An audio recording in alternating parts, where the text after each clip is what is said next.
بسم الله الرحمن الرحيم. قد أفلح المؤمنون الذين هم في صلاتهم خاشعون والذين هم عن اللغو معرضون والذين هم للزكاة فاعلون والذين هم لفروجهم حافظون إلا على أزواجهم أو ما ملكت أيمانهم فإنهم غير ملومين، فمن ابتغى وراء ذلك فأولئك هم العادون والذين هم لأماناتهم وعهدهم راعون والذين هم على صلواتهم يحافظون أولئك هم الوارثون الذين يرثون الفردوس هم فيها خالدون. ولقد خلقنا الإنسان من سلالة من طين ثم جعلناه نطفة في قرار مكين ثم خلقنا النطفة علقة فخلقنا العلقة مضغة فخلقنا المضغة عظاما فكسونا العظام لحما ثم أنشأناه خلقا آخر فتبارك الله أحسن الخالقين. ثم إنكم بعد ذلك لميتون ثم إنكم يوم القيامة تبعثون. ولقد خلقنا فوقكم 7 طرائق وما كنا عن الخلق غافلين وأنزلنا من السماء ماء بقدر فأسكناه في الأرض وإنا على ذهاب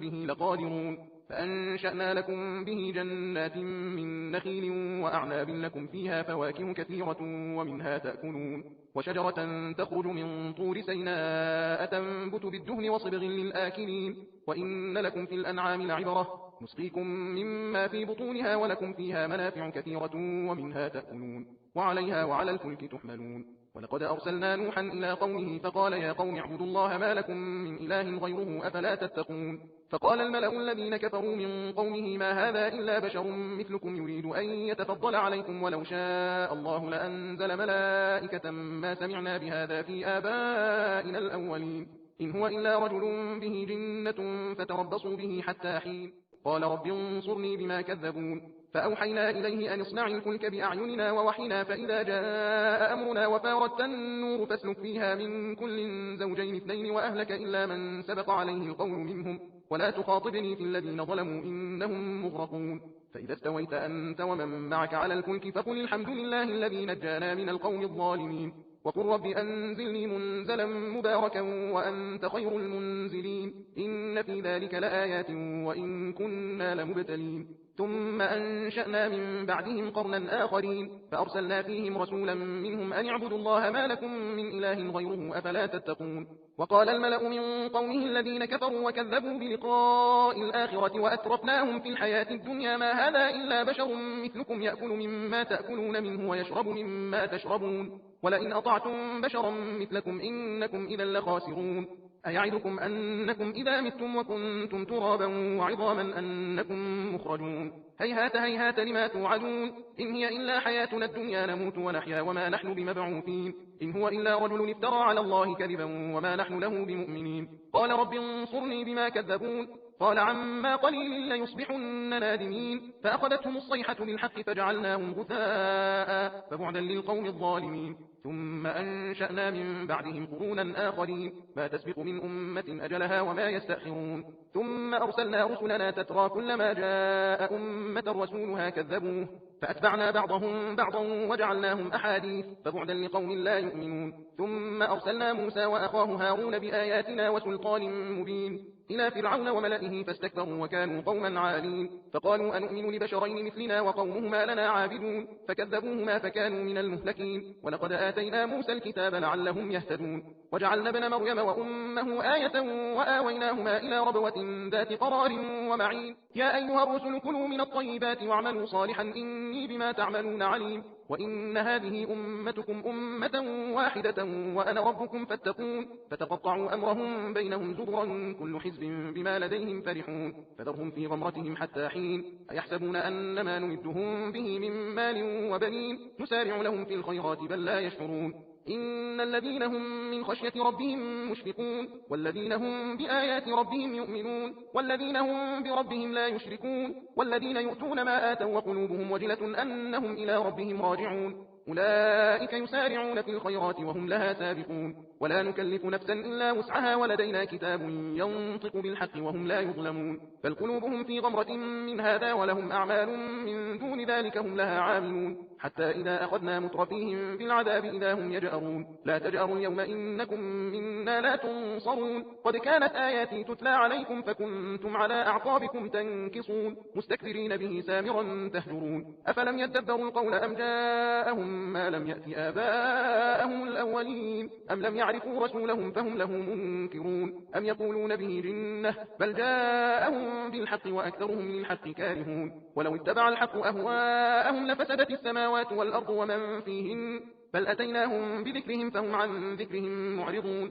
أم تسألهم خرجا فخراج ربك خير وهو خير الرازقين وإنك لتدعوهم إلى صراط مستقيم وإن الذين لا يؤمنون بالآخرة عن الصراط لناكبون ولو رحمناهم وكشفنا ما بهم من ضر للجوا في طغيانهم يعمهون ولقد أخذناهم بالعذاب فما استكانوا لربهم وما يتضرعون حتى إذا فتحنا عليهم بابا ذا عذاب شديد إذا هم فيه مبلسون وهو الذي أنشأ لكم السمع والأبصار والأفئدة قليلا ما تشكرون وهو الذي ذرأكم في الأرض وإليه تحشرون وهو الذي يحيي ويميت وله اختلاف الليل والنهار أفلا تعقلون بل قالوا مثل ما قال الأولون قالوا أئذا متنا وكنا ترابا وعظاما أئنا لمبعوثون لقد وعدنا نحن وآباؤنا هذا من قبل إن هذا إلا أساطير الأولين قل لمن الأرض ومن فيها إن كنتم تعلمون سيقولون لله قل أفلا تذكرون قل من رب السماوات السبع ورب العرش العظيم سيقولون لله قل أفلا تتقون قل من بيده ملكوت كل شيء وهو يجير ولا يجار عليه إن كنتم تعلمون سيقولون لله قل فأنا تسحرون بل أتيناهم بالحق وإنهم لكاذبون ما اتخذ الله من ولد وما كان معه من إله إذا لذهب كل إله بما خلق ولعلى بعضهم على بعض سبحان الله عما يصفون عالم الغيب والشهادة فتعالى عما يشركون قل رب إما تريني ما يوعدون رب فلا تجعلني في القوم الظالمين وإنا على أن نريك ما نعدهم لقادرون ادفع بالتي هي أحسن السيئة نحن أعلم بما يصفون وقل رب أعوذ بك من همزات الشياطين وأعوذ بك رب أن يحضرون حتى إذا جاء أحدهم الموت قال رب ارجعون لعلي أعمل صالحا فيما ترك كلا إنها كلمة هو قائلها ومن ورائهم برزخ إلى يوم يبعثون فإذا نفخ في الصور فلا أنساب بينهم يومئذ ولا يتساءلون فمن ثقلت موازينه فأولئك هم المفلحون ومن خفت موازينه فأولئك الذين خسروا أنفسهم في جهنم خالدون تلفح وجوههم النار وهم فيها كالحون ألم تكن آياتي تتلى عليكم فكنتم بها تكذبون قالوا ربنا غلبت علينا شقوتنا وكنا قوما ضالين ربنا أخرجنا منها فإن عدنا فإنا ظالمون قال اخسئوا فيها ولا تكلمون إنه كان فريق من عبادي يقولون ربنا آمنا فاغفر لنا وارحمنا وأنت خير الراحمين فاتخذتموهم سخريا حتى أنسوكم ذكري وكنتم منهم تضحكون إني جزيتهم اليوم بما صبروا أنهم هم الفائزون قال كم لبثتم في الأرض عدد سنين قالوا لبثنا يوما أو بعض يوم فاسأل العادين قال إن لبثتم إلا قليلا لو أنكم كنتم تعلمون أفحسبتم أنما خلقناكم عبثا وأنكم إلينا لا ترجعون فتعالى الله الملك الحق لا إله إلا هو رب العرش الكريم ومن يدع مع الله إلها آخر لا برهان له به فإنما حسابه عند ربه إنه لا يفلح الكافرون وقل رب اغفر وارحم وأنت خير الراحمين بسم الله الرحمن الرحيم سورة أنزلناها وفرضناها وأنزلنا فيها آيات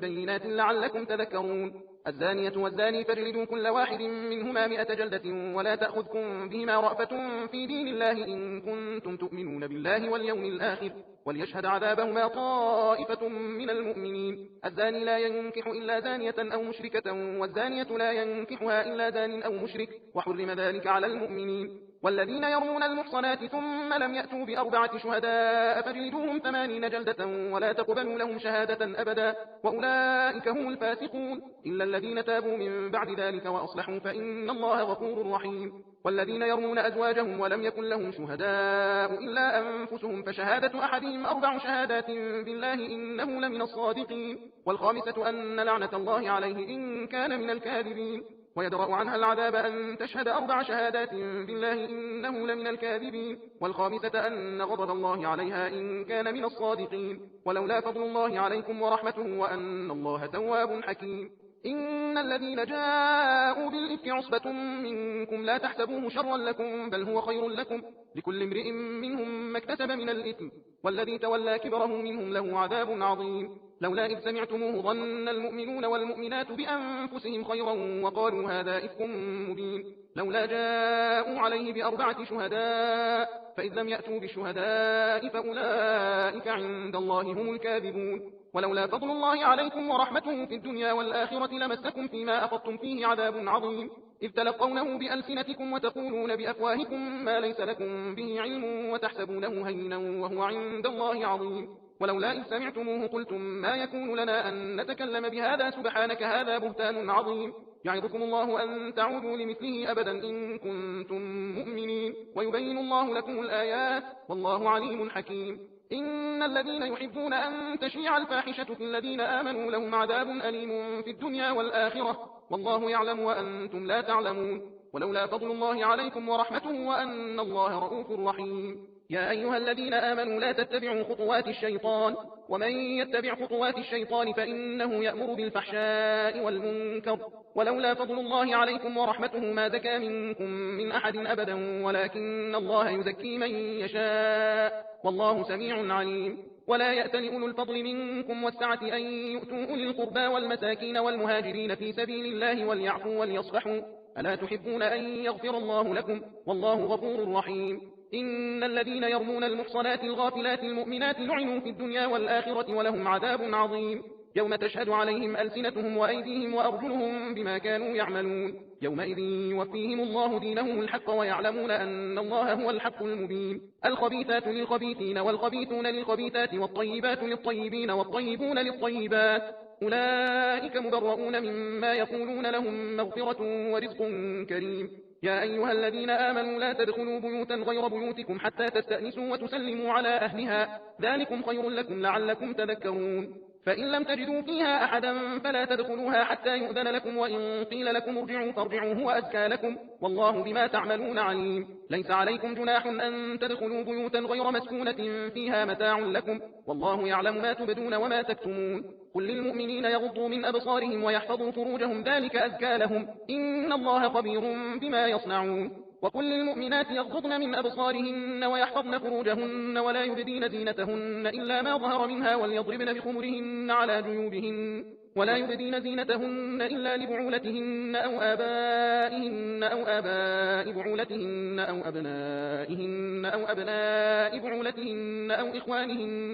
إخوانهن أو بني إخوانهن أو بني أخواتهن أو نسائهن أو ما ملكت أيمانهن أو التابعين غير أولي الإربة من الرجال أو الطفل الذين لم يظهروا على عورات النساء ولا يضربن بأرجلهن ليعلم ما يخفين من زينتهن وتوبوا إلى الله جميعا أيها المؤمنون لعلكم تفلحون وأنكحوا الأيام منكم والصالحين من عبادكم وإمائكم إن يكونوا فقراء يغنيهم الله من فضله والله واسع عليم وليستعفف الذين لا يجدون نكاحا حتى يغنيهم الله من فضله والذين يبتغون الكتاب مما ملكت أيمانكم فكاتبوهم إن علمتم فيهم خيرا وآتوهم من مال الله الذي آتاكم ولا تكرهوا فتياتكم على البغاء إن أردنا تحصنا لتبتغوا عرض الحياة الدنيا ومن يكرههن فإن الله من بعد إكراههن غفور رحيم ولقد أنزلنا إليكم آيات مبينات ومثلا من الذين خلوا من قبلكم وموعظة للمتقين الله نور السماوات والأرض مثل نوره كمشكاة فيها مصباح المصباح في زجاجة الزجاجة كأنها كوكب دري يوقد من شجرة مباركة زيتونة لا شرقية ولا غربية يكاد زيتها يضيء ولو لم تمسسه نور على نور يهدي الله لنوره من يشاء ويضرب الله الأمثال للناس والله بكل شيء عليم في بيوت أذن الله أن ترفع ويذكر فيها اسمه يسبح له فيها بالغدو والآصال رجال لا تلهيهم تجارة ولا بيع عن ذكر الله وإقام الصلاة وإيتاء الزكاة يخافون يوما تتقلب فيه القلوب والأبصار ليجزيهم الله أحسن ما عملوا ويزيدهم من فضله والله يرزق من يشاء بغير حساب والذين كفروا أعمالهم كسراب بقيعة يحسبه الظمآن ماء حتى إذا جاءه لم يجده شيئا ووجد الله عنده فوفاه حسابه والله سريع الحساب أو كظلمات في بحر لج يغشاه موج من فوقه سحاب ظلمات بعضها فوق بعض إذا أخرج يده لم يكد يراها ومن لم يجعل الله له نورا فما له من نور ألم تر أن الله يسبح له من في السماوات والأرض والطير صافات كل قد علم صلاته وتسبيحه والله عليم بما يفعلون ولله ملك السماوات والأرض وإلى الله المصير ألم تر أن الله يزجي سحابا ثم يؤلف بينه ثم يجعله ركاما فترى الودق يخرج من خلاله وينزل من السماء من جبال فيها من برد فيصيب به من يشاء ويصرفه عن من يشاء يكاد سنا برقه يذهب بالأبصار يقلب الله الليل والنهار إن في ذلك لعبرة لأولي الأبصار والله خلق كل دابة من ماء فمنهم من يمشي على بطنه ومنهم من يمشي على رجلين ومنهم من يمشي على أربع يخلق الله ما يشاء إن الله على كل شيء قدير لقد أنزلنا آيات مبينات والله يهدي من يشاء إلى صراط مستقيم ويقولون آمنا بالله وبالرسول وأطعنا ثم يتولى فريق منهم من بعد ذلك وما أولئك بالمؤمنين وإذا دعوا إلى الله ورسوله ليحكم بينهم إذا فريق منهم معرضون وإن يكن لهم الحق يأتوا إليه مذعنين أفي قلوبهم مرض أم ارتابوا أم يخافون أن يحيف الله عليهم ورسوله بل أولئك هم الظالمون إنما كان قول المؤمنين إذا دعوا إلى الله ورسوله ليحكم بينهم أن يقولوا سمعنا وأطعنا وأولئك هم المفلحون ومن يطع الله ورسوله ويخشى الله ويتقه فأولئك هم الفائزون وأقسموا بالله جهد أيمانهم لئن أمرتهم ليخرجن قل لا تقسموا طاعة معروفة إن الله خبير بما تعملون قل أطيعوا الله وأطيعوا الرسول فإن تولوا فإنما عليه ما حمل وعليكم ما حملتم وإن تطيعوه تهتدوا وما على الرسول إلا البلاغ المبين وعد الله الذين آمنوا منكم وعملوا الصالحات ليستخلفنهم في الأرض كما استخلف الذين من قبلهم وليمكنن لهم دينهم الذي ارتضى لهم وليبدلنهم من بعد خوفهم أمنا يعبدونني لا يشركون بي شيئا ومن كفر بعد ذلك فأولئك هم الفاسقون وأقيموا الصلاة وآتوا الزكاة وأطيعوا الرسول لعلكم ترحمون لا تحسبن الذين كفروا معجزين في الأرض ومأواهم النار ولبئس المصير يا أيها الذين آمنوا ليستأذنكم الذين ملكت أيمانكم والذين لم يبلغوا الحلم منكم 3 مرات من قبل صلاة الفجر وحين تضعون ثيابكم من الظهيرة ومن بعد صلاة العشاء 3 عورات لكم ليس عليكم ولا عليهم جناح بعدهن طوافون عليكم بعضكم على بعض كذلك يبين الله لكم الآيات والله عليم حكيم وإذا بلغ الأطفال منكم الحلم فليستأذنوا كما استأذن الذين من قبلهم كذلك يبين الله لكم آياته والله عليم حكيم والقواعد من النساء اللاتي لا يرجون نكاحا فليس عليهن جناح أن يضعن ثيابهن غير متبرجات بزينة وأن يستعففن خير لهن والله سميع عليم ليس على الأعمى حرج ولا على الأعرج حرج ولا على المريض حرج ولا على أنفسكم أن تأكلوا من بيوتكم أو بيوت آبائكم أو بيوت أمهاتكم أو بيوت إخوانكم أو بيوت أخواتكم أو بيوت أعمامكم أو بيوت عماتكم أو بيوت أعمامكم أو بيوت عماتكم أو بيوت أخوالكم أو بيوت خالاتكم أو ما ملكتم مفاتحه أو صديقكم ليس عليكم جناح أن تأكلوا جميعا أو أشتاتا فإذا دخلتم بيوتا فسلموا على أنفسكم تحية من عند الله مباركة طيبة كذلك يبين الله لكم الآيات لعلكم تعقلون إنما المؤمنون الذين آمنوا بالله ورسوله وإذا كانوا معه على أمر جامع لم يذهبوا حتى يستأذنوه إن الذين يستأذنونك أولئك الذين يؤمنون بالله ورسوله فإذا استأذنوك لبعض شأنهم فأذن لمن شئت منهم واستغفر لهم الله إن الله غفور رحيم لا تجعلوا دعاء الرسول بينكم كدعاء بعضكم بعضا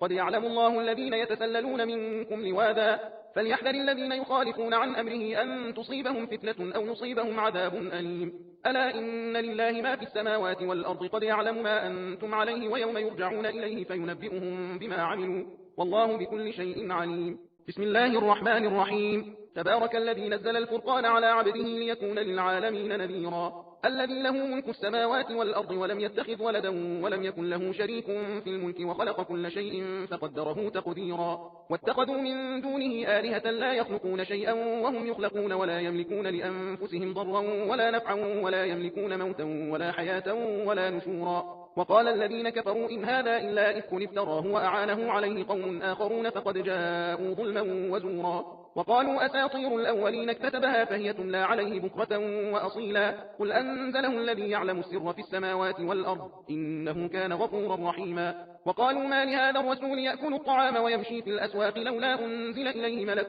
فيكون معه نذيرا أو يلقى إليه كنز أو تكون له جنة يأكل منها وقال الظالمون إن تتبعون إلا رجلا مسحورا انظر كيف ضربوا لك الأمثال فضلوا فلا يستطيعون سبيلا تبارك الذي إن شاء جعل لك خيرا من ذلك جنات تجري من تحتها الأنهار ويجعل لك قصورا بل كذبوا بالساعة وأعتدنا لمن كذب بالساعة سعيرا إذا رأتهم من مكان بعيد سمعوا لها تغيظا وزفيرا وإذا ألقوا منها مكانا ضيقا مقرنين دعوا هنالك ثبورا لا تدعوا اليوم ثبورا واحدا وادعوا ثبورا كثيرا قل أذلك خير أم جنة الخلد التي وعد المتقون كانت لهم جزاء ومصيرا لهم فيها ما يشاءون خالدين كان على ربك وعدا مسئولا ويوم يحشرهم وما يعبدون من دون الله فيقول أأنتم أضللتم عبادي هؤلاء أم هم ضلوا السبيل قالوا سبحانك ما كان ينبغي لنا أن نتخذ من دونك من أولياء ولكن متعتهم وآباءهم حتى نسوا الذكر وكانوا قوما بورا فقد كذبوكم بما تقولون فما تستطيعون صرفا ولا نصرا ومن يظلم منكم نذقه عذابا كبيرا وما أرسلنا قبلك من المرسلين إلا إنهم ليأكلون الطعام ويمشون في الأسواق وجعلنا بعضكم لبعض فتنة أتصبرون وكان ربك بصيرا